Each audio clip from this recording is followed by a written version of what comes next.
Where's the sound trip ever taken?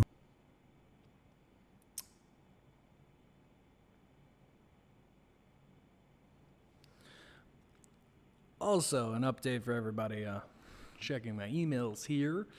You should very well, by the time this episode comes out, be able to get our books here, the Oddcast book series, the series that I've been writing. I got 4 books out, but I'm turning everything into audibles. The CLTD field reports. Go check them out. I got Fresh Farm Death, Goblin Mining, Lost Love Cove, and Dragon's Reign Part 1 that are all out on book. And check out my emails here, because I currently have somebody working that I've hired on to go ahead and start turning them into audibles, and he's working on book 2. If you follow us at Oddcast on Twitter, then you know book 1 had some issues. It's a guy who just decided, like, I'm not really feeling the violence and swearing in your book. Sorry, gonna back out, and kind of left it in limbo of there was a contract, and I had to get a hold of a whole bunch of shit to get it canceled and get it back. But he's currently working on book 2, and he'll begin work on book 1 after that. So book 1 and 2, you will have on Audible. So you don't even have to buy a physical book. If you're more of an Audible person, I'm turning them all into Audibles. So go check those out. We'd really appreciate it. It's a lot of fun. Mythical creatures, murder, mysteries, dragons, goblins, trolls, elves, all that fun stuff. All set in like a more based on the CLT Sammich, the podcast of Anthony's there, which we need to get back to recording, but that's besides the point. It's a fun series. I've had a lot of fun. Currently I'm working on a spin-off because book 5 needs a lot of rework done on it for things that I thought of to change in the story-wise. So I'm currently doing a spin-off that should actually be out in book form at least, hopefully this month. It's my plan anyway. I'm almost done with it. It's a Western vampire book, Blood on the Prairie. So keep your eyes out and open. Follow us at Oddcast End for any more details on all of that. Boss,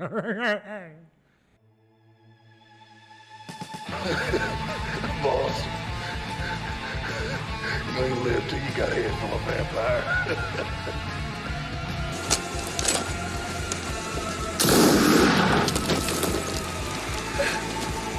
Not anymore.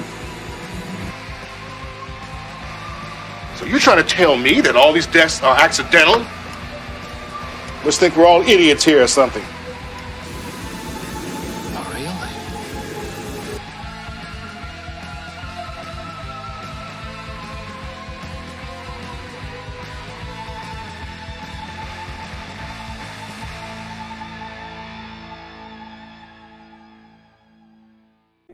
All right, there it goes. Yeah.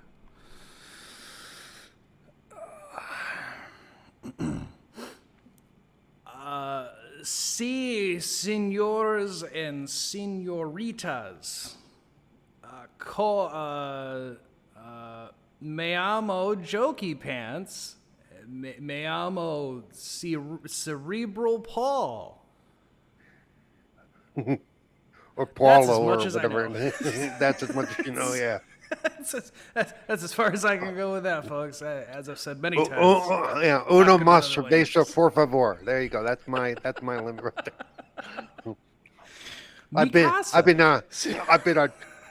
I've been on 2 cruises, gone off to Mexico. Those were the only words I had to know, you know. Oh, and El Baño, and I just point. Okay, good, yeah. Blanco Rojo. See, yeah. I know a couple things. Not a whole lot, though. And I know words that I can't say on the stream, so you know that's because I worked at a restaurant and the kitchen staff were all Spanish. Yeah. So you may be asking, why the hell is Jokey Pants speaking in Spanish? I would be confused too, but don't worry, the TV's not broken. Your phone, your tablet, your laptop, nothing's broken. We're talking about another foreign horror film, because Oddtober, y'all. And today, we're talking about a movie called Wreck from 2007. Not WRECK either. It's REC. Yes, REC is in record, which is from Spain. So it's a Spanish horror movie. This is a movie that I have to clarify this, which I talked about with Paul a little bit before we started. If you're like me, you may have never heard God, of I Wreck. hope not. I mean. Yeah. Hopefully you're not exactly like me. You might not have heard of Wreck, but you may have heard of Quarantine, which is unfortunate, because Quarantine was the American-made version, and there are certain details they changed that make it a very generic and boring movie and don't have any kind of twist in it that's like, oh, that's a unique take for that. Because America, I guess. It's the only explanation I got, folks. But let's get into it, shall we? We're going to talk about Wreck, Hang on. See, you didn't talk about why we're doing this movie and what the whole theme is for the whole month. You didn't do any of that. You know, the whole Oddtober thing, and we're doing foreign films. You left all of that out. I've been watching. Maybe not. Don't assume that the two people that are watching are the same two people. I mean, you know. I would hope the people come back. But yeah, so it's October.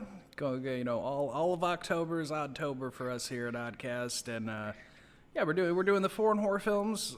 Hopefully you've seen the other two we did, which was Train to Busan and The Sadness. And you may have noticed both of those were zombie movies. And you may be asking, are you doing another zombie movie? You're damn right, because foreign horror films, zombies are a real easy stepping stone for everyone to kind of just do. Seems to be their staple, yes.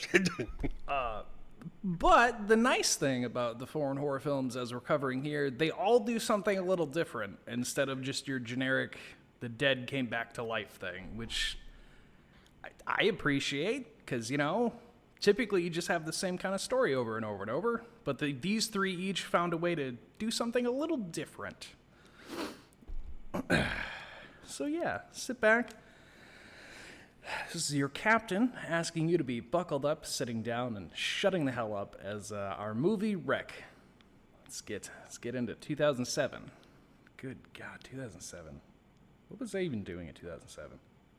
Definitely wasn't buying a house like I should have been. But fortunately for me, I was a child. I couldn't do that. I was not. I was well away from being a child. So. Yes, in case you can't tell, one of us might be older. If you guess right, you win $2. Well, you're the one wearing the Betty Davis makeup. Jesus Christ. I ain't got Betty. So Take that shit out a little heavier. You'll look like her. Yeah. maybe I will. Maybe it's how I look nice for the women. Okay, you don't know what I do. Otherwise, they think I scare them. Otherwise. I gotta say, if you ever get booked for anything, I want to see the booking photo because it'll be hilarious.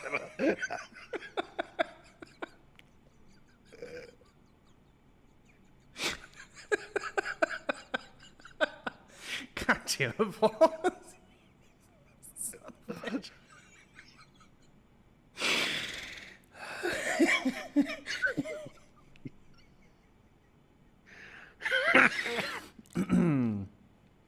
So,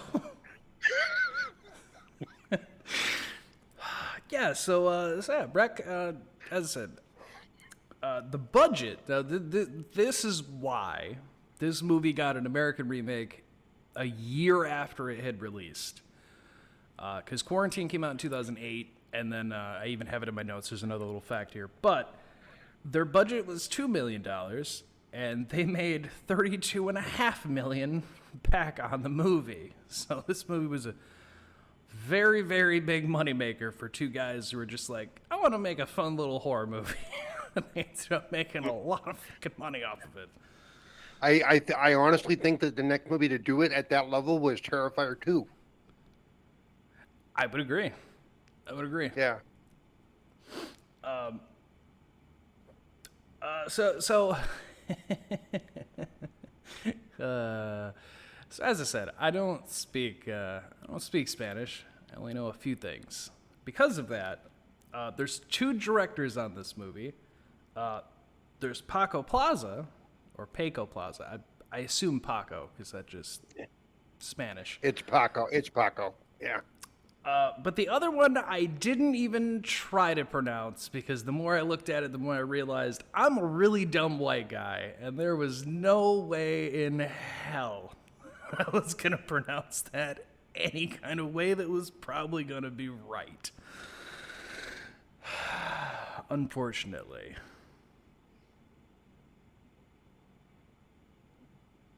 See, now you got me looking stuff up. See?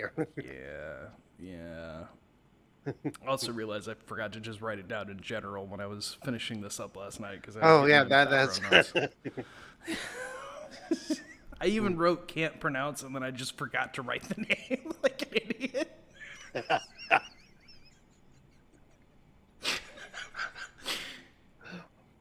We do everything professional here at Oddcast. Just all get edited out. You know, they don't need to know I'm that dumb. See, that's where you take the fun away. You edit all the good stuff out. So, you know, sometimes. You really should put together a blooper reel or something. I might actually start doing that.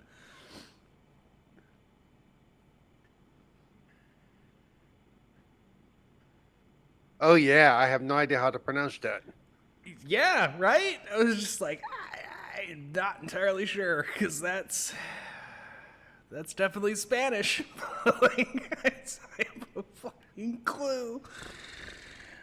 Oh.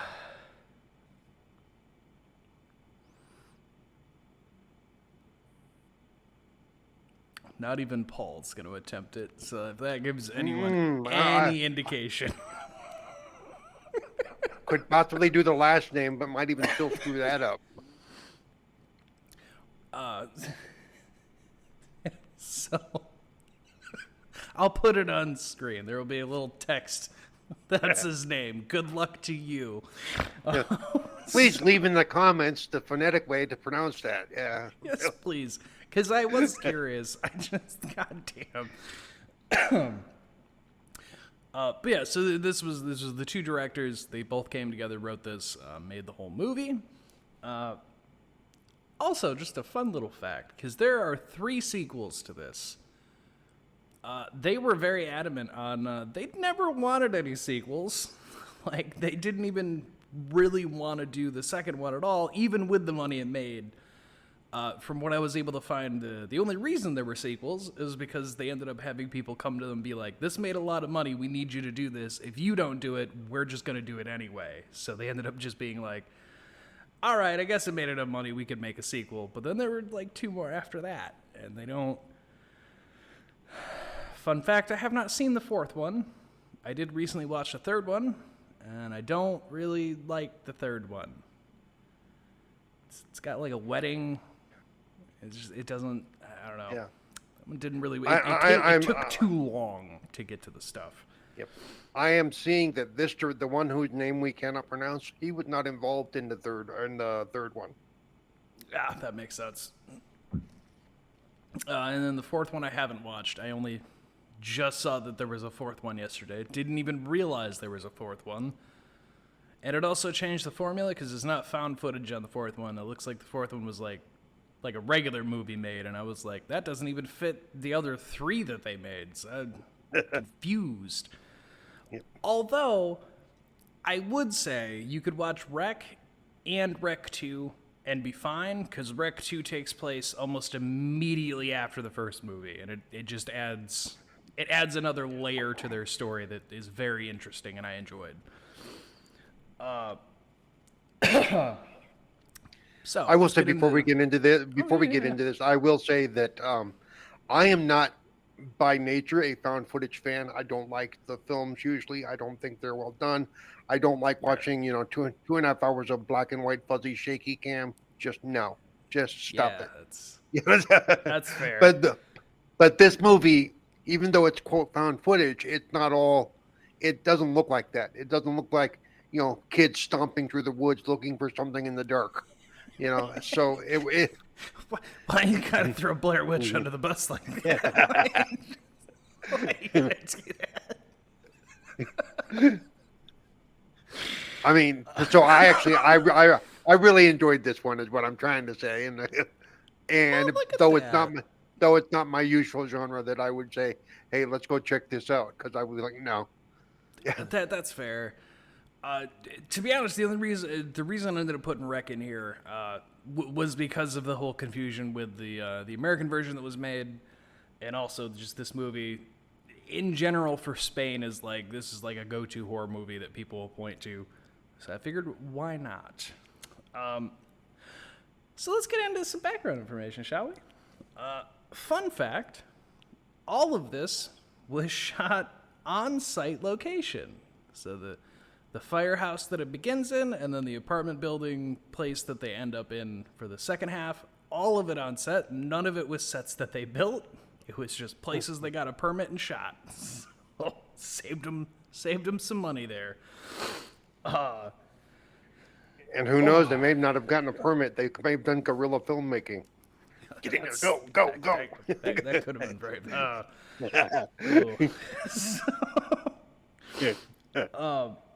Also, and there's background information that I have here that I found pretty interesting, the way that they handled making this.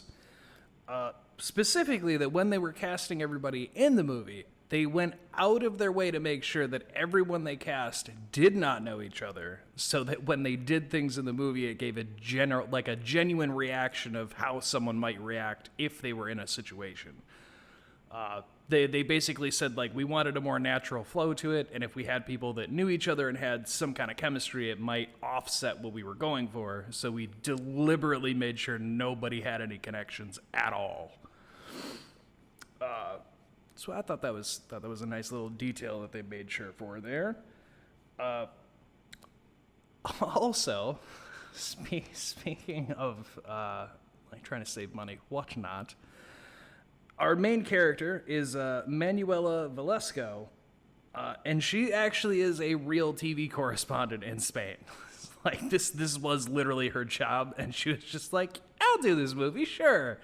Doing exactly what she already did. So...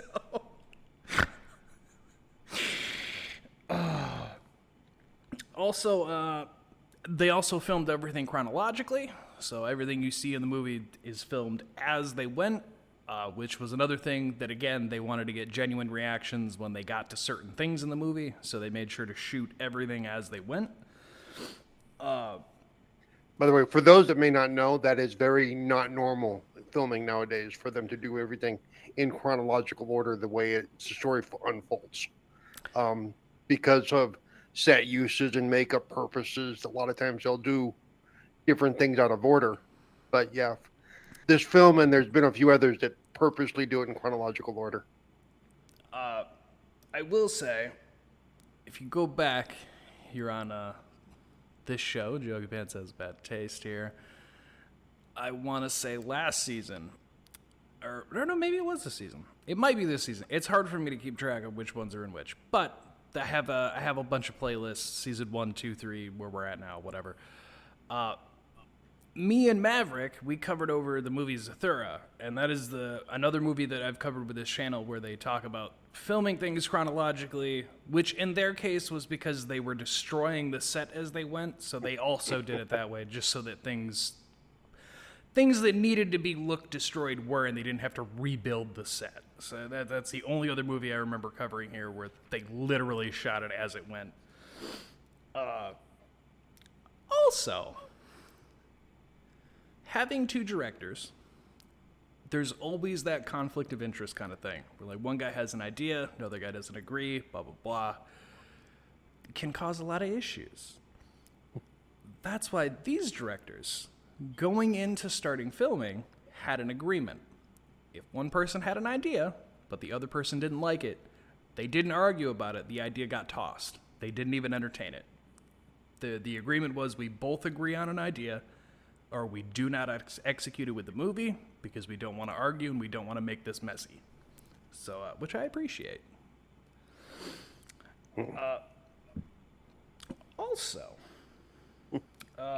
Also had if you know the games, which they're pretty popular, so you might. The games Outlast were heavily inspired by Rec. From what I was able to find here, basically Rec inspired them to do like the found footage style kind of stuff and doing things the way they did. They said it was because of this movie. So if you enjoy Outlast, you should go watch this movie because it's what helped inspire them to make it the way they did. Just throwing it out there. That explains a lot. There's one trivia note that I don't know if you're going to mention it. Let's see. Oh yeah, no, go ahead. The actors were never given a complete script, so they didn't know what was going to happen. Going to the natural reaction thing. Yeah. So yeah, they didn't know when their character was going to die until it died. So,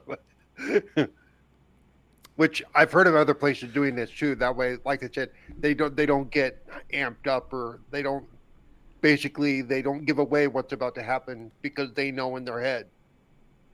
So That's I mean that's fair, especially shooting it the way that they did. Right.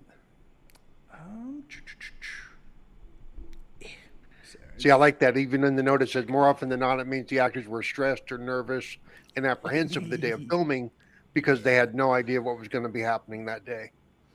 I get that. I think I would feel the same way, especially knowing I'm doing a horror movie and I don't know, like if I don't know what kind of monster, like what the hell's going on, like I would be anxiety riddled.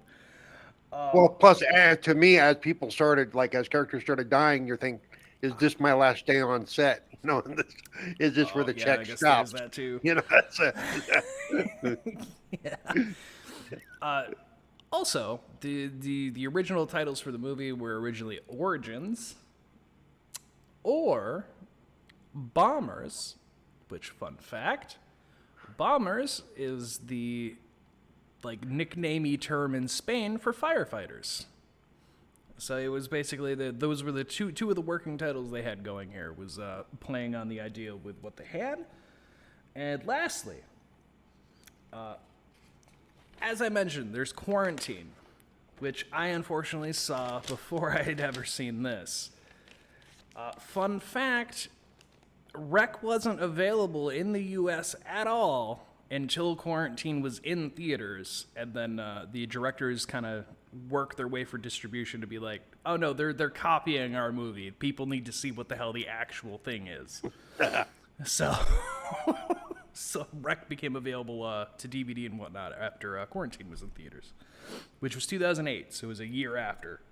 Hollywood didn't waste any fucking time getting on board for this, although they fucked it up royally. I noticed one little fact here that I find interesting as somebody who's done stuff like this. The average shot length in this movie is 59 seconds.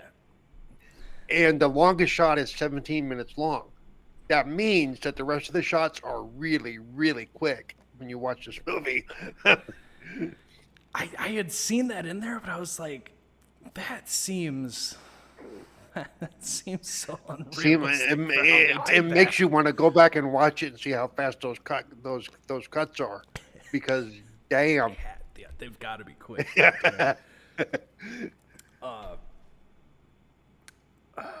So let's get into this movie. So Rec's pretty easy to follow. I think that's something that, for some of you out there, it's not a confusing movie. It's not something that's going to have a plot that makes you go, what's going on? This is pretty easy to follow. Movie opens up. We get our main characters, Angela and Pablo. Angela being the TV correspondent who runs a show called While You're Asleep, and Pablo being her cameraman. Two nice little characters that we get introduced to here. Very nice. Very nice. And just so you know, Angela in real life, her job in Spain is as a TV presenter. Yes. So, so anybody in Spain who saw this immediately knew who she was. Yeah, I would assume they knew who she was pretty quickly. Yeah. It didn't necessarily say that, but I would freaking assume. And I only assume because the one-off character in the last movie we covered The Sadness, the neighbor in that one did commercials in Right. in around the area, so like people knew him. So I would imagine. And then one of the ones from one of the movies we watched was a K-pop star in one of them. Yeah. So each of these movies has somebody that's part of their audience is going to go, "Hey, I know that person. I know him. I saw them on TV or blah blah." It's Yeah. interesting to see the little things that happen there. So this movie opens up. Angela is doing she's doing a whole story about the firefighters in the city. She's going to talk about their nightly routines, how they do things, try to go on a call with them if they get one. And it's all, and she says, and all this while you're asleep. Because again, that's the name of her fucking show. Catch up, people. Come on. It's a slow start. It's a slow start to the movie because it's just her walking through the fire station. She talks to the chief. She gets showed the equipment. They kind of go over, like, yeah, we go on calls for a little bit of everything, whether it's a fire or animal rescue or somebody can't get into their house. Like, we just do a little bit of everything, blah, blah, blah. She gets to see, like, the kitchen and meet some people, which she meets the two people that will become important later, which is Manu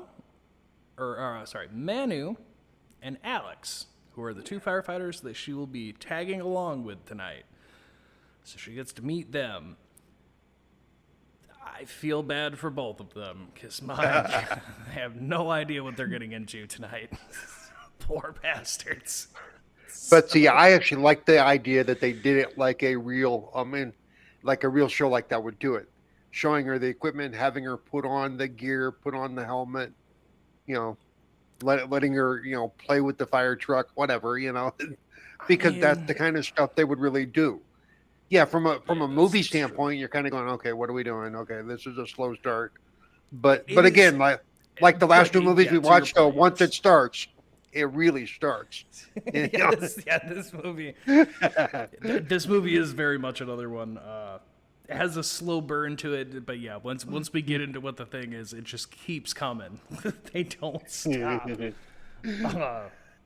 But yeah, she interviews Alex, one of the firefighters, as said she'll be tagging along with. She interviews the chief. She goes around, looks at some other things, and nothing's going on. So they're all playing basketball, and they're having a good time. They're just like, it doesn't look like there's going to be a call, so let's just enjoy our time. And I will say, even at a point, they break away with her and her cameraman, and she goes, "Oh God, this is boring," Yeah. because things are that slow. And this is even though we're getting camera cuts, it's letting you know that a lot of time is passing as she's in there, because they're like, "Oh God, something's got to happen, or else this is going to be really, not good." I mean, yeah, I have in my notes here that they break a horror trope rule with, quote, "I hope nothing happens tonight. Well, at least nothing bad," when she's talking to Alex about how they handle calls and what they do. And I immediately went, you don't do that. All right, we just already broke a horror movie rule. No. Now something horrible is going to happen. Yep. Stu would tell you not to do that. Stu would tell you that's one of the rules. Very much. So yeah, a call does come in, so they all rush off, and they get in the fire truck, and they're headed off. They say that it's just that they need to get into someone's apartment. They're not sure what exactly is going on, but yeah, we'll get there, and we'll see what exactly we're needed for. And there is that they play with this. She's like a news reporter kind of thing. they give some likability to the characters before they even get to where they're going. You've got her just trying to do an interview with them on the way, and she's trying to talk about the siren on the truck, and she's like, what about what's it called? The alarm. She does a whole cut, and then she turns to Pablo. She's like, okay, I think we need to retake that. Just cut all that, because I said alarm and not siren, and I feel really dumb now. It's like, Yeah. just like, but yeah, so they arrive at an apartment building, and it seems okay. There is one cop car, but that's just standard protocol. You know, have police on standby. You never know. So yeah, they enter the building, and they hear that it's a woman was screaming very loudly, and it was scaring everyone. So the police were called in to see what was going on. It's an old woman who lives alone with her cats. She's a very weird old lady, but she was just screaming in her apartment, and nobody knows what's going on. And the cops can't get in, so, firefighters come up with a little mallet. There is also a nice touch here that when the cops see the camera, they're like, why is there a news crew with you? Like, what the hell's going on? Why is there a camera? This is like an emergency call. Like, privacy's sake for the people, maybe don't be filming. There's a whole thing with the cops, and Angela keeps telling them, like, no, we have a permit. We're here with the firefighters. Don't mind us, blah, blah, blah. Will become an issue with one of the cops very, very quickly. So yeah, they reach the top of the stairs. They get up to the apartment where the elderly woman is, and they bust down the door. They get in. This is where things take a turn for everyone, because they see that there's just an old lady at the end of her hallway, and they're like, what's her name? How do we get a hold of her? They're like, they said her name is Conchita. She seems a little confused. Maybe she's a little sick. We just got to get her out of here. We'll have an ambulance on standby, which should be fine. And they approach her, and they're all like, oh, just calm down. Got an ambulance coming. Everything's fine. Or not. Yeah, exactly. The one cop is turned to everyone and is like, all right, everyone head back to the stairs, and we'll try to get her to come down. And this woman launches onto just launches onto him and just latches her mouth right onto his neck. And you get the classic zombie ripping his throat out. And everyone freaking the fuck out. Like, what the hell's going on? Not quite as good as the piggyback ride in Train to Busan, but no, definitely not. That one is that one's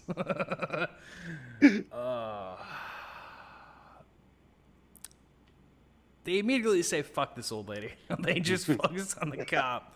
They bring him downstairs. Yeah, well, he's screaming, she's biting me, yeah. No kidding. Yeah. Yeah, he does end up screaming about this. She's biting him. They can't figure out what the hell's going on. Why is she going crazy? Like, what the hell's, what's her issue? We'll deal with her after we deal with him. We need to get him to the ambulance first now.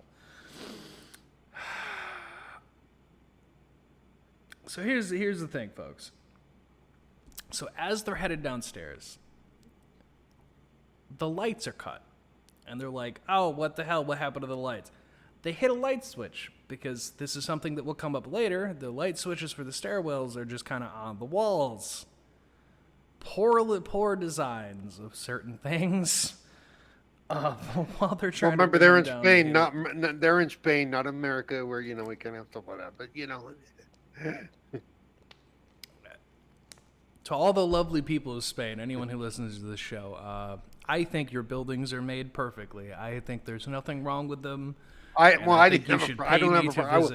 was just pointing out that, remember, they said they used buildings they shot at. They didn't build this stuff out. This is the way the building is laid out. So I hear you have beautiful women. If you want to pay me to come make a visit, I will gladly do so. I won't be able to speak a lick of Spanish, but hey, pretty sure my buddy my buddy who's not here today, but Was that pretty a sure he'd like to go visit. was that a Three Dog Night reference? Yeah. So anyway, For those of you younger people who don't get that, they did a song about it. So yeah, the lights get hit. They turn the lights back on. They get everyone back down. They get the cop downstairs, and they're trying to stabilize his wound, and they're trying to figure out what's going on. We kind of get to know people a bit more. There was a character before I forgot to mention, only because he becomes important here to where we're going to have to put a pin in something that he says. But as they're going towards the front door, one of the residents comes up to him and he's like, yeah, no, we can't leave. And they're like, what the hell do you mean? He's like, yeah, no, they shut the door. They've locked it. We're being told we're not allowed to leave. They're like, we need an ambulance. My partner's literally fucking bleeding out. What do you mean? Like, no, we gotta go. The building is surrounded, folks. Surrounded. There's cops. There's various types of people outside, all telling them, hey, you're not allowed to leave the building. We ask that you stay inside and do not attempt to leave the building. Stand by for further instructions. So the cop who survived here, he calls into the station. He's like, hey, what the fuck is going on? My partner's bleeding the fuck out, and I'm being told I can't go to the ambulance. I'm not even allowed to leave the building. The fuck is going on? To which the only response he gets is, we don't know, we're aware of the situation, but stand by for more information. Just figure it out. Luckily for them, the person who stopped them is an intern at the hospital. So he has enough medical experience to where he's like, no, we need to apply pressure to his neck, get it, basically just stop the bleeding as best we can, and we'll figure it out from there. Thank God, because otherwise this man would have been dead much sooner than he is, although, spoiler alert, he's still fucking very dead. Yeah. He's missing, the whole section of his neck. He's still dead. Yeah. So, yeah. So because of, so back upstairs, the other firefighter we had met earlier, Alex, had wrestled with the old woman, and he was keeping her subdued so that they could get downstairs. So the building gets sealed off. Now, normal human reaction in the situation is that everyone immediately starts freaking the fuck out because why aren't they allowed to leave? What do you mean? There's a mother-daughter, and she talks about her husband was out getting medicine, but he calls her and he says that the police are cornering off the entire street. They're not letting anyone on or off, and they're not telling anyone what's going on. And then the cell phone service cuts, and nobody can figure out what the hell's going on. This is where the movie takes a very hard turn to oh no, this is going to get scary now, folks. As Alex suddenly just fucking drops from the top of the stairwell and smacks, wet, hard smack onto the floor. And there's a bunch of screaming from up above on the stairs. And everyone freaks By the way, that's not the oh my God screaming. That's the old lady type screaming. That's yeah, old woman just starts going, hooting and hollering. So obviously, everyone's even more freaked out. The cop and the other Manu, the firefighter, they both rolling him over. Alex, are you okay? What the fuck? The intern's trying to tell him, hey, don't fucking move him. He probably has a broken neck or skull. Stop moving him. What the hell are you doing? You're firefighter trained. You should know. Stop moving him. Yeah. Yeah, some of that you kind of got to question, you guys are... Just a little bit. Didn't do real good in the whole trauma situation there when you...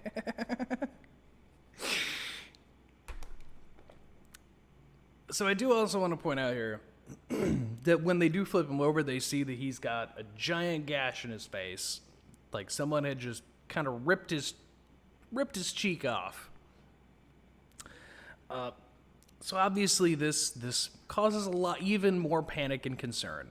Like, why did she throw him off the stairs? How was she able to throw him off the stairs, as he's a fit firefighter and is middle-aged versus a woman clearly in like her 70s? How the hell did she manage to overpower this man, throw him over the stairs, also rip his fucking face off? Like, what is... That's easy. She mistaked him for paella and ripped his face off. And he... Jesus Christ, Paul.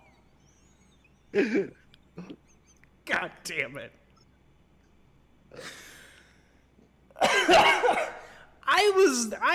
Don't have a single like food type joke in here.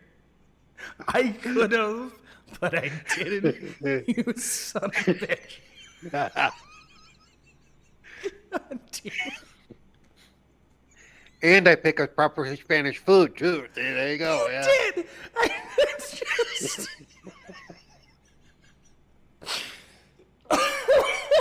I don't know what to say to that. Oh, I don't know what to fucking say to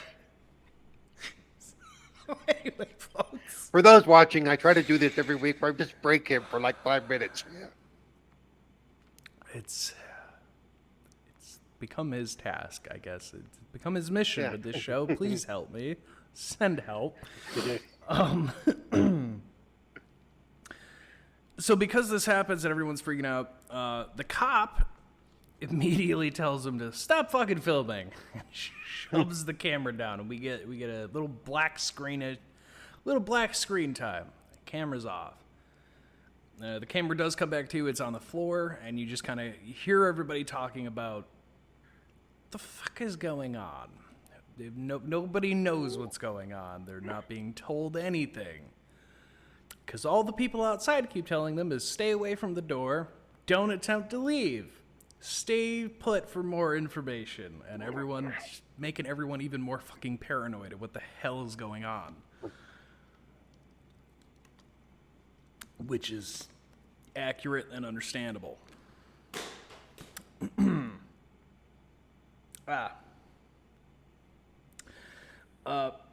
Yeah, so at this point, because there is still the screaming upstairs, they hear different screaming. Not the screaming they were hearing before. It sounds like a woman who is clearly in distress. So the cop takes Manu with him, and he's like, hey, we need to go check on this person, because clearly we don't know what's going on, but it sounds like someone is in trouble.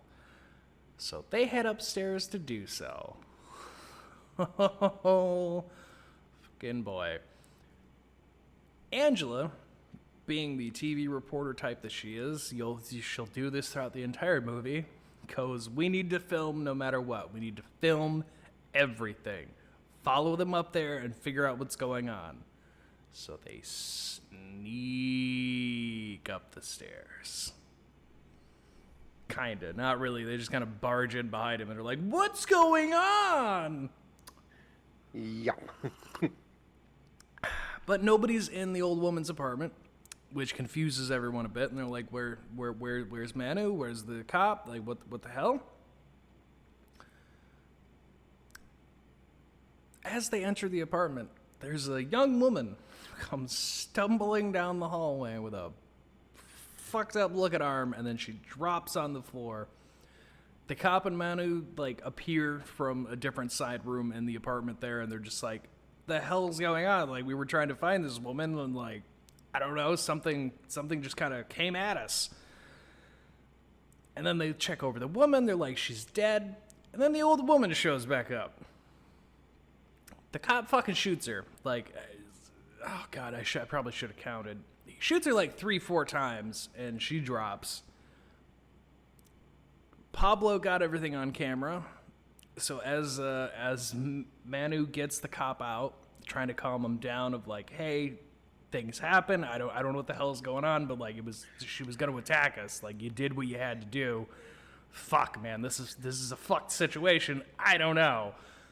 The cop gives him the dirtiest look of like, you son of a bitch, you caught all that on camera. Like, I hate you. I'm gonna fucking get you. Yeah. But he gets dragged downstairs. Angela, being, they're trying to record everything for everyone's knowledge. She rewinds the tape to see what exactly happened, make sure they got it. Boy, oh fucking boy. So at this point, we can count that, let's see, Alex, the cop, the old woman now, and younger lady, that's 4 people dead so far. Can you do the math on what's probably going to happen later? I think you're smart enough to figure this one out, viewers. But, yeah, they get back downstairs, and there's a huge shutter door. They say that there's a textile factory in the back of the building, like what used to be one anyway. And they're like, there might be a back door. If there's a back door, then we'll just get out that way. Great. Okay. No, I was making sure I didn't skip over the one thing that I need to have a pin in for something later. But that comes up here in a bit. So yeah, they say there's probably a back door. They get that open, trying to figure out how what exactly are they gonna do? How do you get through to the back? Where exactly is the door? Where does it lead?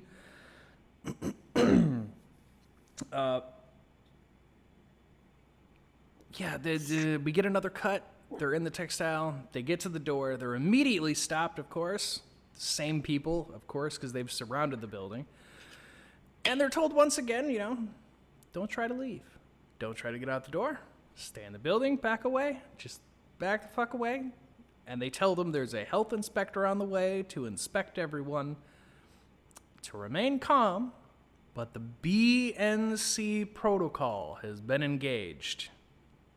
And they say, what the hell's a BNC protocol? And they question the cop and firefighter, who then tells them a BNC protocol is biological, nuclear, chemical. He's like, it's more common than you think. It's just a way that they have to go about, because if they think there's some kind of contaminant, they have to seal things off. They have to test things. They have to test people. It's protocol, so everyone just calm down. It's very standard procedure. So if you weren't freaking out before, you will be now.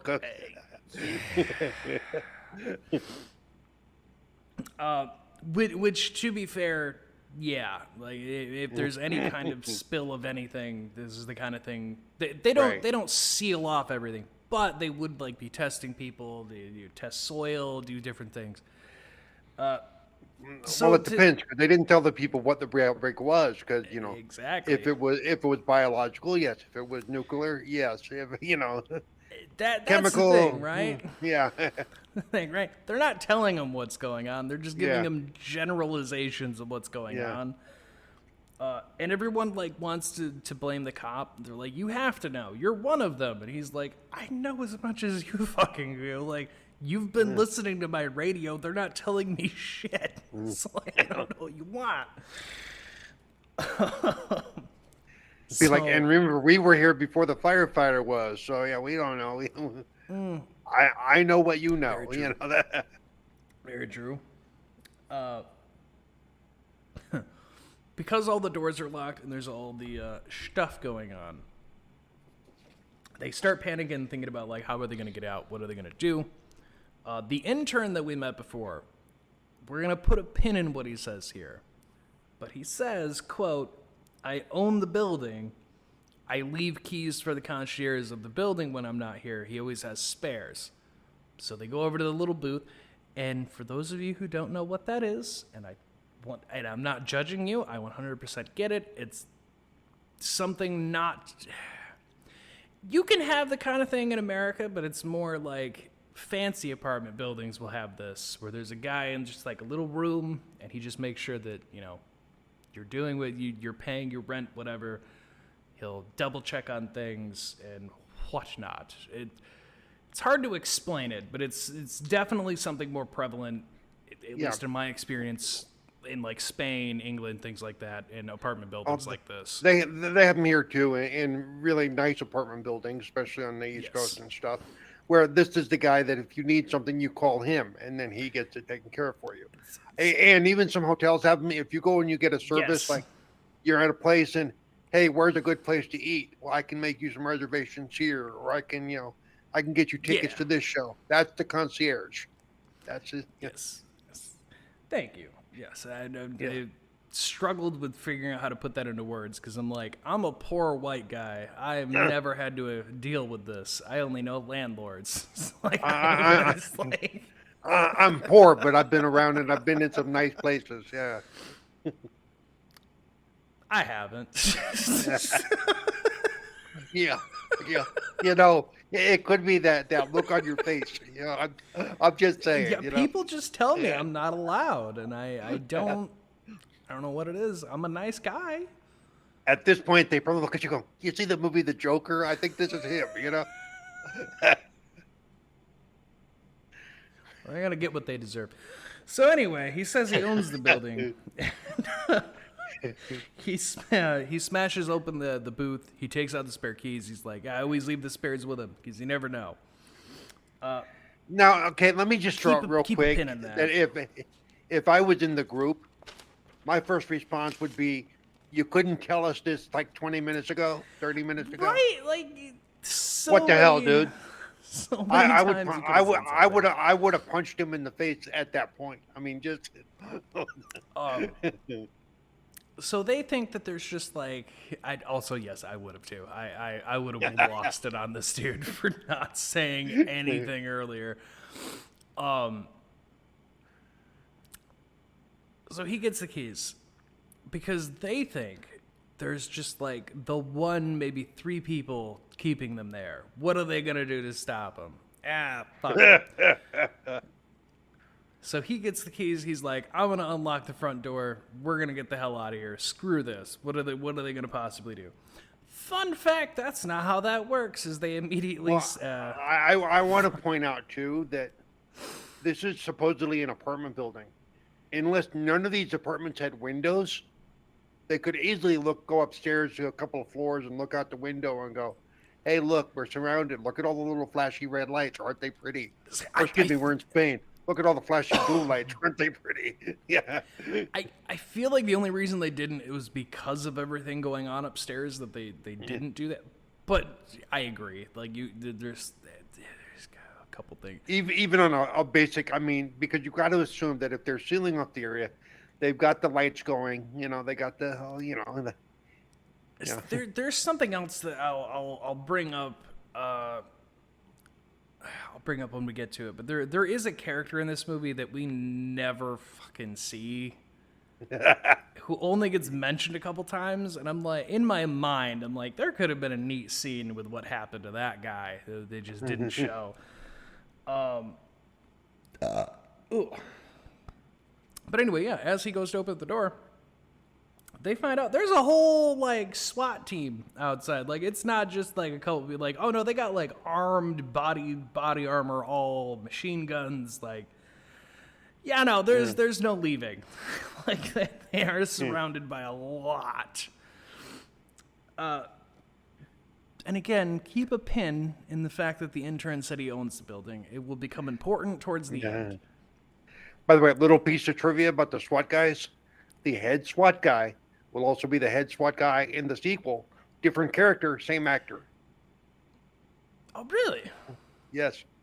Oh, okay. See, I did not know that. Yeah, so they're completely sealed in. They can't go anywhere. The intern, he talks about, like, all right, since we can't go anywhere, I have some sutures and bandages upstairs. I'm going to go grab them, try to help these guys out. So he does. He seriously, at this point, I'd be like, holy shit, dude, is there anything else you're not telling us, okay? Do you have a helicopter pad on the roof? Seriously. It's like, oh, your friends have basically bled to death. Hey, I got some stuff upstairs. I could try to patch him up for you. It's like, you couldn't. Could have said this like 10 minutes ago. Like, what the fuck, man? You're telling us I to would like, do apply that. pressure. If I was, Like, if what I was the fuck? one cop, if I was the one cop, I would look at him straight in the eye and go, "I will shoot you right now. I swear to God." If I live, I'm gonna hurt you, sir.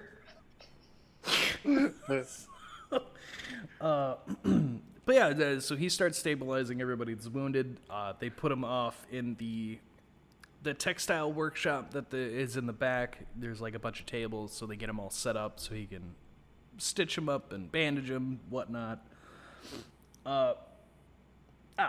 So this is where there's another fun fact. I didn't have it written down in the behind the scenes, but Angela and Pablo start interviewing everyone in the apartment. Because Angela's just like, we need to get everyone's side of the story. What might have happened? Is there something we may have missed that they heard? Yada, yada. There's an older couple who, the older couple don't tell you exactly what they mean, but they imply that the building has always had something strange about it. That they don't really know what, but there's always been something off. So they're not surprised that something's happening now. But they don't really elaborate. We also meet a Chinese family who are just confused. Like, they just don't understand what's going on because of a language barrier. So they don't entirely know what the hell's going on either. They're just like, I don't know. A bunch of people telling us we can't leave. I don't fucking know. And the wife talking about that she has a father who's very sick and he's bedridden. Why is he sick? I don't know. This is the character that you will never see in the entire movie. They say he's quadriplegic. Like, he can't move, so he sits in bed. That's why he's sick. But again, we never see this person. We don't even see him die, so who the fuck knows? He could just be in that apartment just wondering where his meal is while everyone else is dead. Who knows? Maybe they couldn't find an old Chinese guy in all of Spain. What the fuck, man? But this is where there's another little back thing. One of the people they interview, he goes out of his way to shit talk the Chinese family about like what they do. I found out one of the directors used to live in an apartment building with that exact kind of thing that went on, and that is why he put it in the movie, is to just give the character whatever. But apparently, like, that was a thing he actually dealt with, where they would just leave the door open and, like, hang up fish to dry and argue all the time. And he's like, his exact words were, it was the strangest living situation I've ever been around. Because, like, I didn't understand why or what was going on at any given time. I mean, that's fair, So apparently that's just the thing in Spain, I guess. Because apparently everyone has some story. Like, jeez. It's even funnier in that, it's a little funny in that moment, because, like, the guy says all this shit, and then he's like, yeah, just let me know when we start. Balls stepped away at the moment. Take this moment to let you know that this show is sponsored by Dubby Energy. Dubby Energy, your energy drink supply needs, get tumblers, bunch of supplies there. Get it while it lasts, because they're constantly doing a bunch of special limited flavors that have limited quality. So go check them out at dubby.gg with code Oddcast. Save yourself 10%. Movie magic, back to the show.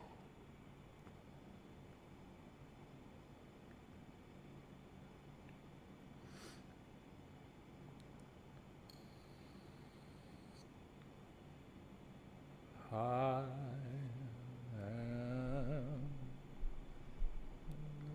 the time of my life, and I owe it all to you.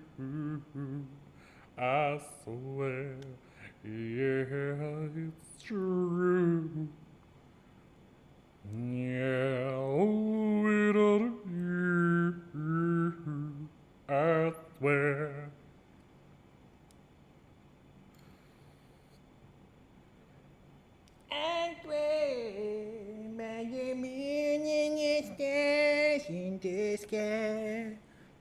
I'll be there, Cal.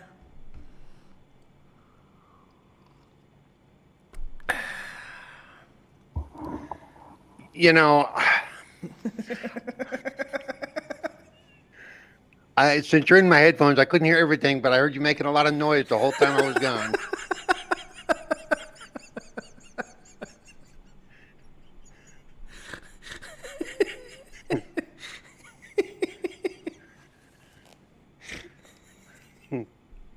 Nah, I don't know what you're talking about.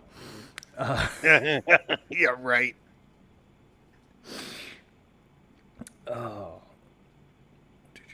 Yeah, okay, no, I remember where we were. Nah. You all good? Yeah. Okay, all right. This was either going to turn into Oops, I Done It Again, or, Oddcast sponsored by Depends Undergarments. But Oh my god. Jesus Christ, Paul. Updated. So anyway. So as they interview all the people in the apartment building, and word comes down that the health inspector is on his way. And he's going to come in. He's going to do blood samples because they believe that some kind of contagion has broken out from this building, and they need to make sure that no one here is infected, and they need to figure out where exactly it came from. It's some things that we're going to find out here. Because they also interview the little girl and the mom, and they talk about how she has tonsillitis. And she hasn't been feeling very well, and her dad was supposed to come back with antibiotics, and he can't come back at the moment. And they ask, Angela asks her, like, oh, so what's been going on? Like, what's, anything that you'd want to talk about, blah, blah, blah. We're going to put a pin in this, because this will come back really fast. She had a dog named Max, who had gotten really sick. And so the dog was currently at the vet, because they didn't know what was wrong with him. This is... I have it in my notes just for Paul. This is a movie that acknowledges that this is not just a human thing. In case you can't piece that one together, folks.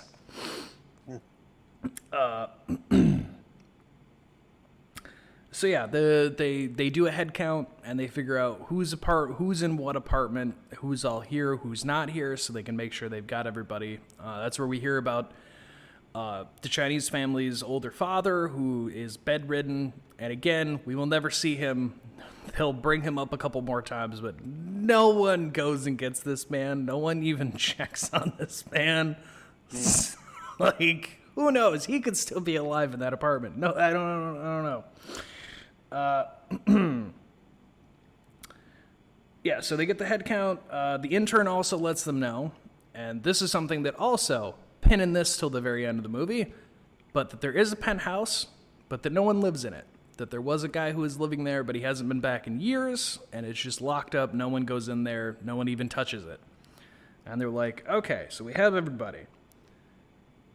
Now the inspector shows up, and we get a whole thing. They unzip the plastic around the building. We get a whole thing of like, everyone now wait, open up the door when we tell you, don't come outside. We'll tell you when to open it, when to close it, etc. So the inspector comes in.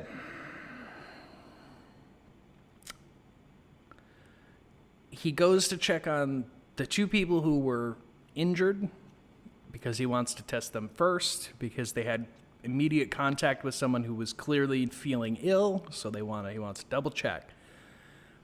Angela and Pablo try to get in the room to see what's going on, what kind of tests are they running. They're not let in. So instead, they sneak off to the side, and they stick the camera up to a cracked window to the side room of the little textile shop. This is where things get super fucked, because they see that Alex seems to be not having a good time. He seems to be kind of contorting, and Pablo notices that they're handcuffing both men to the beds that they're on. And he's like, well, that's weird. Why are they handcuffing them? He then notices that the health inspector injects Alex with something that then causes him to kind of freak out. And while that happens, the cop who is injured lurches up from where he was laying and starts attacking the intern, and everything fucking goes to hell. The health inspector and the cop get run out of the room. Angela and Pablo run over to the door. They shut the door, and then they go, hey, you know, the intern, like, he's still in there. What are you doing? If something's going on, why are you leaving him in there? And the health inspector tells her he was bit. Whatever this is transfers through saliva. I can't trust it. He's okay. It looked like he got bit. He's fucked. Like, he's done. Like, no, we're not even taking the risk. And they say, if that's the case, why did those two take so long before anything happened, unlike the old lady? And he specifies, it seems to depend on blood type for how quickly someone reacts to whatever this is. It's unidentified. We don't know what it is. It depends on the person to person, how it reacts to you. As they say that, the intern starts breaking the window, and they're like, okay, yeah, no, let's just get the hell out of here. We need to seal all this off because the door is not going to hold them. So, Okay, once we're out, number one check is find out what his blood type is, because that's it. That's the... Yeah, whatever his blood type is, it was immediate. So yeah, they get back there, they seal it off, they shut down the big metal shutter, and they're just like, nope, no one goes in here. This is just done. These are all infected. This whole area is done for. So this is where we unpin some stuff. So the cop and everyone, really everyone, corners the health inspector, and they're like, what the hell's actually going on? Because no one's telling us anything, and you're telling us that there's some kind of infection that apparently is very transmittable, so what the hell's going on? Unpin the dog Max. As the health inspector says, there was a dog at a local vet that we got a call. The dog had had many seizures and wasn't feeling well, but after being in a coma, when the dog awoke, it started attacking all the other animals at the veterinary office. We had to give him multiple tranquilizers to bring him down. We tested his blood and found an unknown pathogen that seemed to come from somewhere. To which Angela's smart enough to bring up, was the dog's name Max? He goes, yeah, why? Is that important?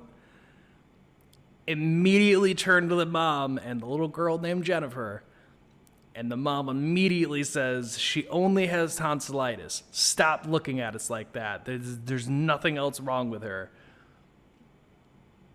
Again, breaking horror movie rules, because you just don't say things. Also, I'm assuming that when they say the vet put multiple tranquilizers in a dog to calm him down, they meant bullets, okay? Yeah, because they do say they put him down, so it's more than likely that is the case. But yeah, so Jennifer immediately turns, like as this is getting pointed out, she turns, she bites her mom on the face, starts running at everybody, and then runs upstairs, which is a thing you'll see all the infected do. All of them run upstairs. And you won't really understand why till the end. It's good to see the good guys or the infected run upstairs instead of the potential victim going, I'm going to go to higher ground, so I have no way out. Which is. If only they followed that rule.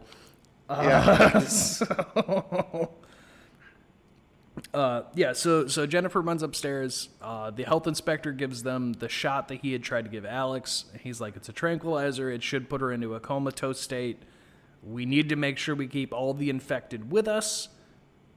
So he sends Manu and the cop, and he's like, give her this shot, bring her back down here. We'll throw her in the textile factory with the others. We'll just keep them all in one area so we know where they are. Okay, and I want to know why not one of these people looked at the mother and went, it's just tonsillitis. Yeah. Yeah. Because I would have. Also, because the mom got bit, they throw her into handcuffs on the stairwell because they're like, I don't know, you could turn like immediately like the intern did, or you could take a while like your daughter. We don't really know, so we're just going to handcuff you and say fuck it. Which, fair. Probably the smartest decision anyone's made so far is like, you're probably going to turn because you got bit. And just make sure that you're not going to hurt anybody. I'm assuming, because they never said the daughter got bit. So I'm assuming the daughter was trading doggy kisses. Because they said it was transferred to saliva, Yeah, that's kind of what Angela starts implying is like, it spread through saliva. She was very close to the dog. Like, I don't think she's got tonsillitis. Like, I don't think that's what's going on here. Yeah, so and Pablo gets sent up with them as well to document, because Angela wants everything recorded, for public knowledge stuff. They get up to the old woman's apartment and looking around. Everything seems fine except for two things. The young woman that they saw die, she's missing. Weird. And the old woman that he put like 4 shots into, also missing. Weird. All the bodies are kind of missing. See why this is a problem, folks? So we hear you've been missing work lately. Well, I wouldn't say exactly missing. No. They get a little bit further in. They find Jennifer just kind of standing in the apartment.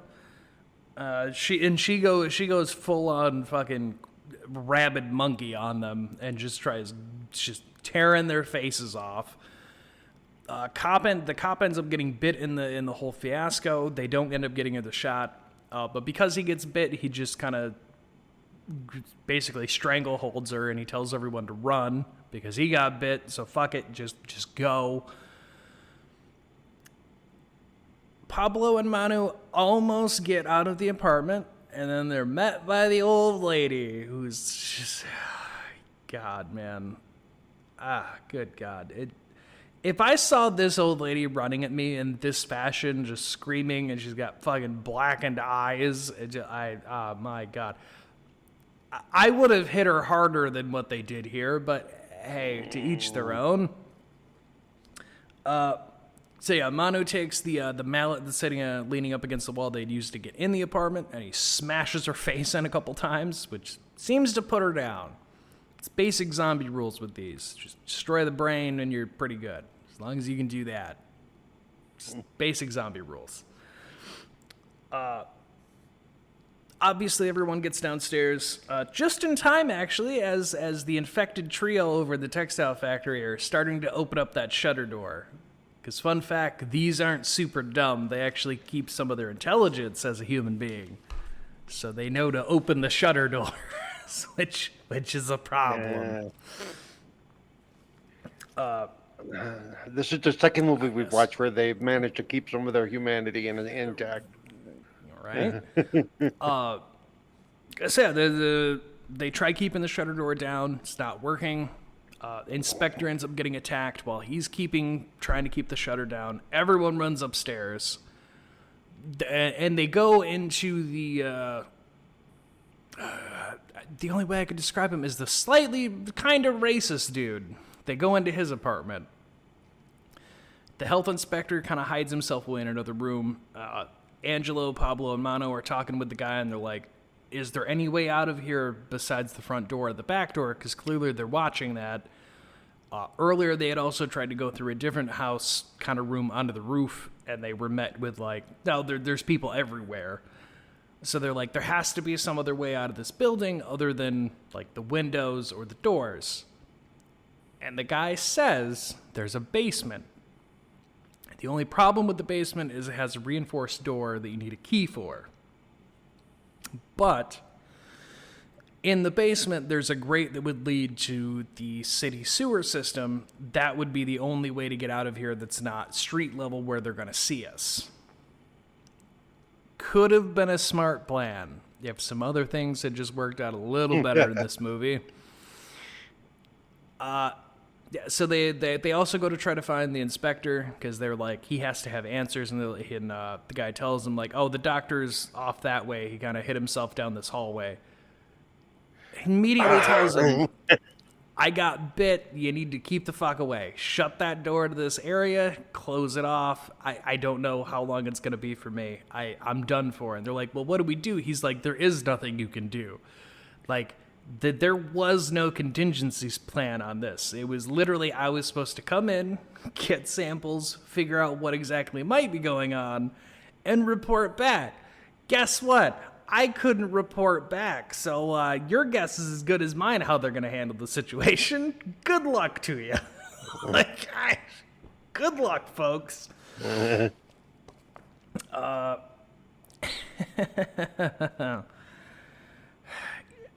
Yeah, so they all start talking about doing the basement thing. They need the keys. Intern had the spare keys on him, and they know they're not going to get those. So they're like, we need to get to his apartment. We need to get his keys, because he said he had his own, and then we can use that to get through the basement, and we can get the hell out of here. Could have been a good plan, except that the inspector starts breaking through. He breaks the glass door, and then there's like a gate that they had put through that goes on the door, and he reaches through the bars and starts murdering the shit out of the dude who owns the apartment. And Manu and Pablo and Angela are just like, fuck it, you're dead. Get the fuck out of this apartment. So yeah, they do. They all exit the apartment, and they're trying to think of what the guy's name is. They remember his last name, but they don't remember which apartment. So they have to go back downstairs to the mailboxes to figure that out. Problem with that? Of course there's a problem with that. The infected were opening the shutter door, so the downstairs floor they know is probably riddled with infected people. Also, just a little detail here. When they did open up the shutter door and got through, they ate the mom because she was just handcuffed to the stairwells. She couldn't go anywhere. So they kind of just ate the shit out of her. That poor woman. A little Spanish rice to go with the paella. God fucking damn it.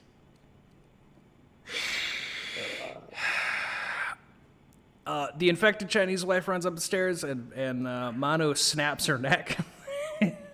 He handles that shit real quick. He also grabs the mallet because or no, it's the Chinese, it's the husband. That's the first one that comes up, and he snaps his neck, grabs the mallet because I never know how that might come in handy. They run back downstairs. They get the apartment number. They're figuring out. They're like, all right, he's up on like the 3rd floor. We just need to get into his apartment, get his keys, and then we can get to the basement or wherever we need to because he'll have everything. It's fine. We're gonna be fine. No. Yeah. So they start heading back upstairs, and they get attacked by the young woman from before.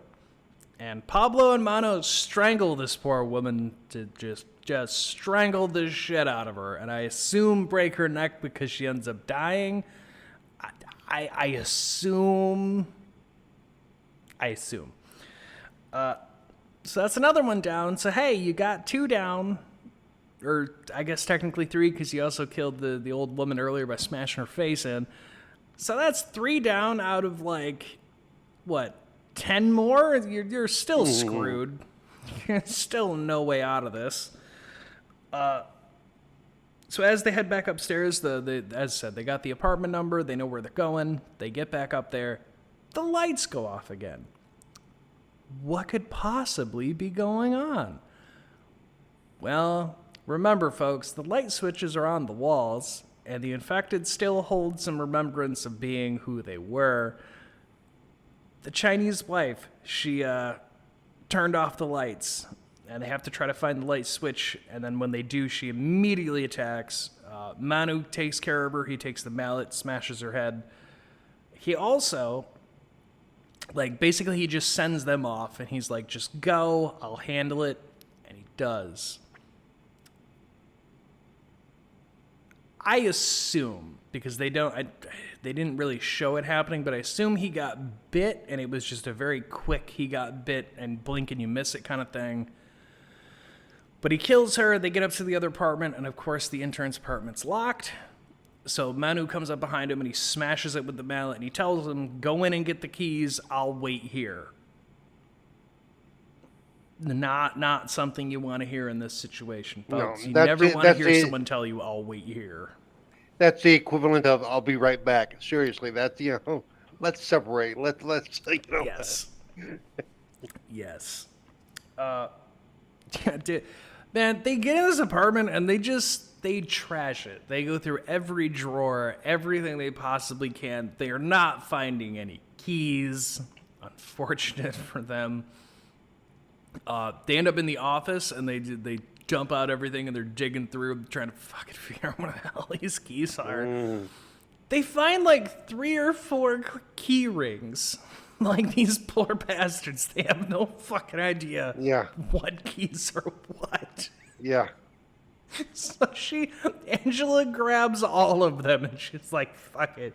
We will just figure it out as we go. I don't know. I want the fuck out of here." Like, a real person reaction of like, "I don't know, man. Like, I'm scared out of my mind. Just fucking take them all. I don't care." Well, because it would be the equivalent of old school grabbing the janitor's key ring before they had like master locks and shit, where he would have 400 keys on this big gigantic thingy hanging off his belt. Yeah. And you're trying to figure out, in a stressed hurry, you're trying to figure out which one fits the lock. Yeah. When you're not thinking, let's find the one that says Schleg, like the lock does. No. You're I would hope he labeled them. It doesn't look like he did, which is unfortunate. So they get out of the apartment, and immediately, of course, Manu's missing. And Angela's like, "Where did he go? Like, he's the one who was protecting us. What the hell?" I do enjoy this shot. Pablo looks over the stairwell with the camera, and they have a spotlight on it so that they can see, obviously. As he points the camera over, you see down through every single staircase leading down, every single person stick their heads out. Everyone other than those 2 is infected, and they all immediately look up. To which we get the like, "Oh, fucking shit, go." Just go. Wow. Just goddamn. So they, as we said, don't go up where there's no way out. Yeah. Don't do the bad thing. But that's what they do. They run upstairs to the penthouse because Angela mentions the penthouse doesn't have anyone in it, right? Whatever, it's locked. Fuck it. Only way we have to go. The only good thing is she's able to get the key. She finds the key pretty quick. So maybe he labeled them. Hopefully. Or maybe it was the only one that looked like it hadn't been used. That could be it as well. But they get the door open. They do it just in time. They slam it shut as the infected are reaching them. Angela starts freaking the fuck out because it's dark. She can't see shit. And Pablo has to fix the spotlight on the camera because it just came a little loose with all the running and everything that they've been doing. So he screws it back, gets it turned on. My fucking God, folks. This is where the twist of this movie happens. And it's what's made this movie more memorable for most. And like, in the found footage era of movies, this was one that stood out to people because of how they did this ending. As I have in my notes, there is a Resident Evil style makeshift lab that is this entire penthouse. I mean, like, tools all over a table, the various things, microscopes.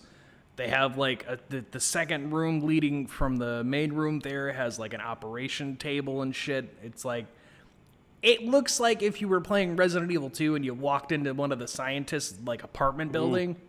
It has that kind of tone to it. It's kind of neat. But it also, this is where we get the twist. a lot of religious elements. There's statues, there's crucifixes, there's various things scattered around amongst everything. So they start looking around. Angela's getting more and more freaked out because she's like, what the fuck is all this? Like, they said no one lived here, but like clearly someone has been here more recently because the fuck is all this? Then they notice the articles. There's news articles all over the walls because there was a girl that had become a big story. She had become possessed. No one had been able to seem to exorcise the demon, and she ended up being sent to a hospital because they thought maybe she was just ill in general. As they're looking over, there's a story that the girl went missing, and the hospital doesn't know what happened to her and never released her, so they are also very confused where she went. Pablo makes the comment that he knows that story. And he's basically just like, yeah, this was a huge story here around the country. Like, this was all over the place. Like, why are they saving these articles? That's strange.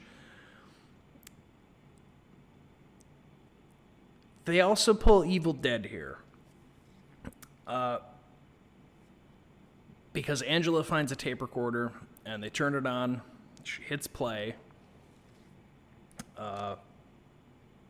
Yeah.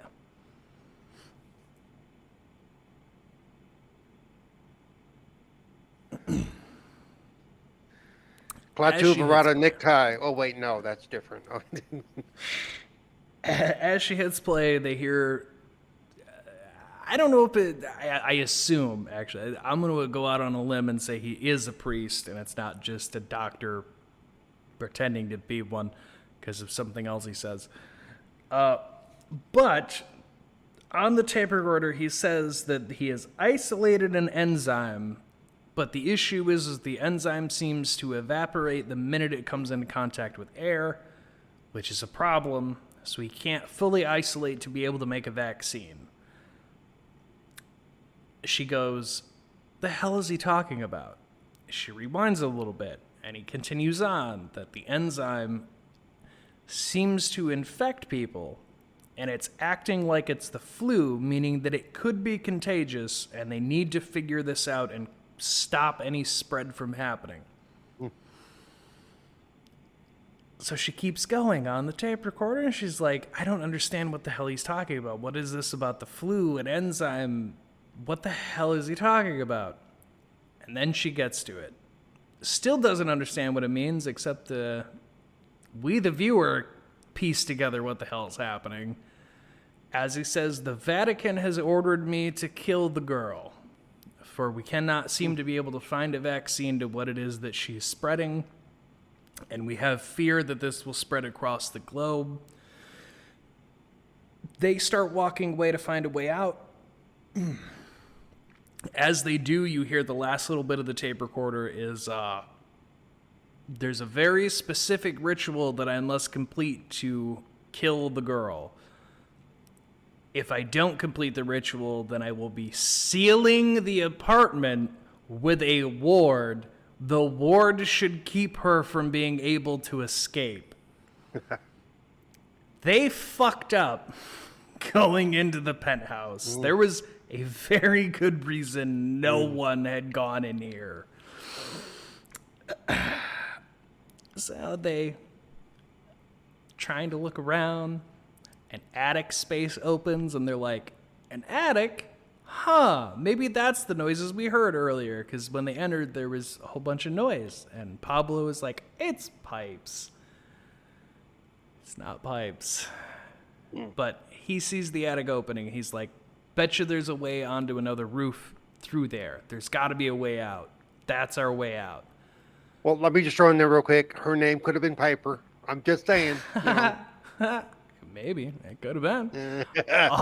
So Angela's freaking out. She's basically telling him, don't go up into the attic. She's the only one who has any kind of sense of there's probably something not right. But maybe we don't go up to the big spooky attic. And Pablo goes, That's the only way out. It's fine. I'll stick the camera up there. We'll scope it out. It'll be fine. The apartment was sealed. We know no one's in here.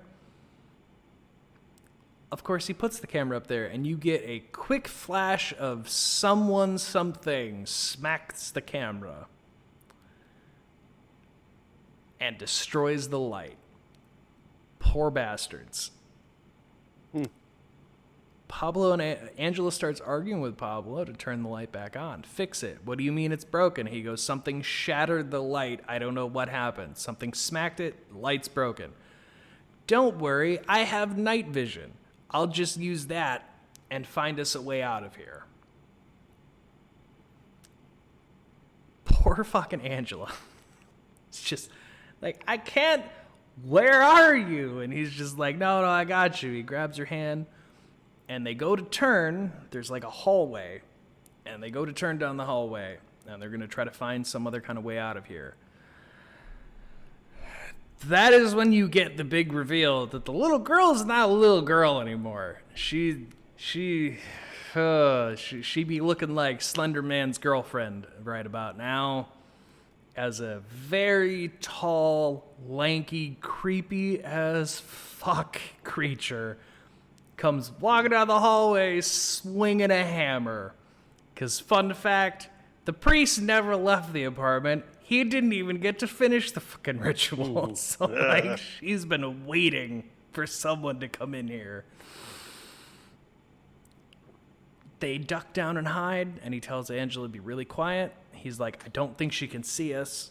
And if she can't hear us, then we're gonna be just fine. We just gotta sneak past her, get down that hallway there, and there's got to be some way out of here. Just be very quiet.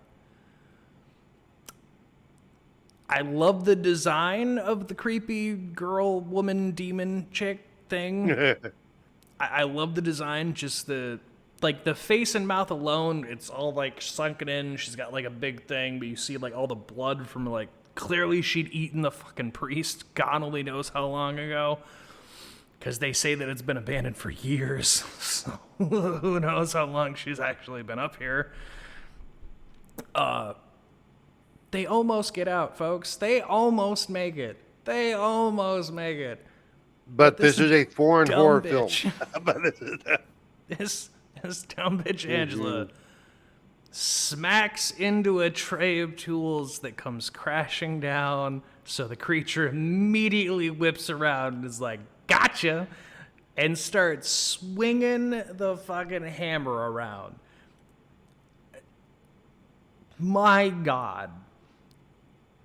The reach that she has with these long-ass arms, and she's just flailing it in the room for anything it can touch. Because, like, they do pretty good with, like, the night vision shows you, like, anything the hammer touches, this thing just grabs and just starts bashing. She bashes a cabinet, she bashes the counter, she bashes onto the table, like, operating table that's next to her. Anything that she touches, she just starts fucking smashing. Because she's already knows that they're there and she's looking for them, Pablo tells Angela to run. I would have given her the camera so she could see, because you're telling her to run and she can't see shit. It's pitch dark in the apartment there, bud. You're the only one who can see. I don't know where you thought she was gonna go. Like these poor people. Pablo gets got because unfortunately for him, he turned around, which again, just a little horror movie rule. If you're running from anything, don't fucking turn around to see where it's at, because it's probably behind you and it's gonna get you. Which is exactly what happens to Pablo as she grabs the camera and proceeds to bash his brains in. That's when you get the camera on the ground and we see Angela, who can't see, doesn't know what's going on. She finds the camera, she starts looking around, realizes Pablo's fucking dead. And she also realizes, oh shit, that thing's still around me. I should probably be quiet. So she tries. Doesn't really work out. Creature's still swinging around, smacks her a bit. Camera drops, and you get the final shot of this movie. which is her trying to crawl towards the camera so she can have it to see and being quiet, and you see her looking around. And then it's just her dragged back down the hallway into the darkness, and the movie ends. She's dead. That was her Blair Witch moment, is what that was. Yeah, it is. Just staring down the shirt, which I won't make comments on because I'm a gentleman. But that's the thing. So anyway, that's Wreck. The reason I say that this one, much like the first two we covered that did something more unique with the zombie genre stuff, Wreck did the same thing because Wreck, instead of just being regular zombies, this was someone who got possessed and then Demon decided, you know what? I'm going to infect everyone in the entire world and turned it into a zombie virus. So it's part science, part religion, which was something the two guys were very adamant about how they wanted to do it.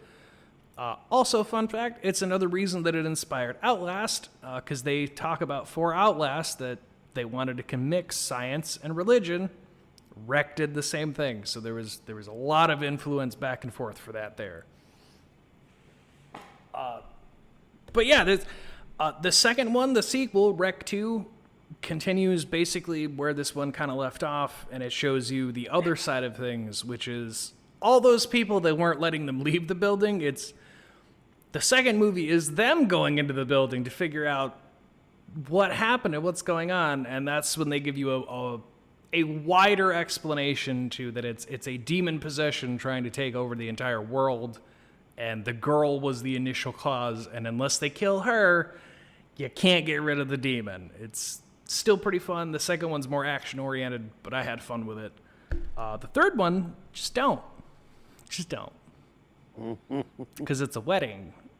And it takes way too fucking long to get into any kind of infection shit going on. It takes way too long, and it's also just not the best story in general. The main woman in it, I'll give it to her, she's very attractive. It's just that movie is not very good. And I haven't watched the fourth one. I'm a little afraid to watch the fourth one. Because that one's on a ship. And that's typically where movies get really bad in these cases. So, I mean... Anyway, that was Wreck from 2007. I would suggest if you've never seen it, don't just listen to us talk about it. Actually go experience it for yourself. Because it's definitely a movie that you just kind of need to see to understand more of an idea why this worked the way it does. Even as Paul said, I'm also not the biggest found footage person. I've seen a lot of them, but they're typically not my favorite things. This one. Put it this way, I do like this. Put it this way, I still haven't watched the original Paranormal Activity. I just have zero interest. I don't care how big of a movie it was in the theaters. I'm not going to give you any judgment on that because I fucking hate all of those movies. That's right, folks. I hate all the Paranormal Activity movies. I thought they were stupid when they were coming out. I still think they're stupid now. But that's also more personal to me because, fun fact, I'm not really a ghost movie person. There's very few of them that I've enjoyed. I struggle with them a lot. I don't know why. I think it's because I've never had any ghost experiences myself, and anytime anyone ever tells me, like, I saw a ghost, I'm like, did you though? Did you though? Did you? Did you? So ghost movies aren't typically my thing. So Paranormal Activity, I never fucking got into them, man. I've seen one movie all the way through, and I thought it was the dumbest shit I've ever seen. And I think that was like the fourth or fifth movie in that series. And I was just like, why the fuck are these popular? This is one of the dumbest things I've ever seen in my life. I don't think any of the sequels topped the first one, though, because the first one was like, people are freaking out, man. I had friends who said they couldn't sleep at night for weeks. And I'm like, I don't understand. Like, do you just have a house with noises in it? Like, Jesus, what are you talking about? Like, that's most of that movie. Just at one point, I did. I lived in a house that had noises in it because the house was built in the 1920s. So of course it's gonna. See, folks, ghost movies won't scare me. However, if I watch like a creature feature, I will get freaked out that night. And like, for example, my buddy, he's going to be going on a trip the end of the month. He'll be gone for like 10 days. If I watch any horror movies, every light in this house will be on when I go to bed, because this house gets very fucking quiet at night and it creeps me the fuck out. Well, I know what we're watching for December. I'll pick them. No, it does though. We're gonna start with Let the stuff Right gets One very In. creepy. You'll love that one. It's very, very quiet when no one's here. I think Anyway, you'll really enjoy Let the Right One In. Yeah. I like that one though. But no, go watch Wreck. Go watch The Sadness and Train to Busan that we already covered. And the last movie that we have for the month is a French movie. It's gonna be weird though. I don't know. Maybe we'll end up changing it to the other movie we had to fit the theme of the other ones. And I'll save the other one for another time. Who knows? But originally we had lined up for High Tension, which is the only oddball out of all these because it's not a zombie movie, And it's one but it that I is a haven't very seen. intense movie. And it's one that I haven't seen. So fair warning to Paul and to everyone who's listening, doing High Tension, much like I said with The Sadness, there's a couple scenes in there that'll make you feel uncomfortable on purpose. But there is a couple things in there. So, but no. So yeah, High Tension, French movie. Because gonna go over that one. It's a slasher, psychopath kind of movie. One that my dad showed me when I was in I think it was in 9th or 10th grade, and he was like, "Yeah, this is one of my favorite foreign horror movies." And I should have known better because it's my fucking father. Who writes body horror for fun, so I should have known better than to be whatever the fuck he was gonna show me. God. But anyway. And he showed it to you when you were about 15? Yeah, he wanted Yeah. to screw with you. Get me. Talk about, this is the man who couldn't wait to show me horror movies. Could not wait. When A League of Extraordinary Gentlemen came out, he rented it not knowing how bad it was.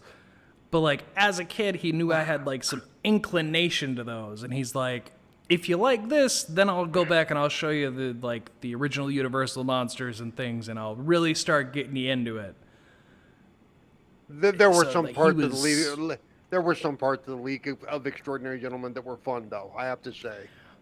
We talked about it on our Halloween episode for Oddcast, and I agree. There are things in it that were fun. Just overall, that movie does not work. Has a lot of issues in there. It's based on. I believe it's based on a comic book series too. Yes.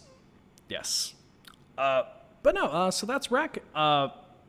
Always remember, folks. We covered over some things in this episode, so those are some rules you're going to want to remember.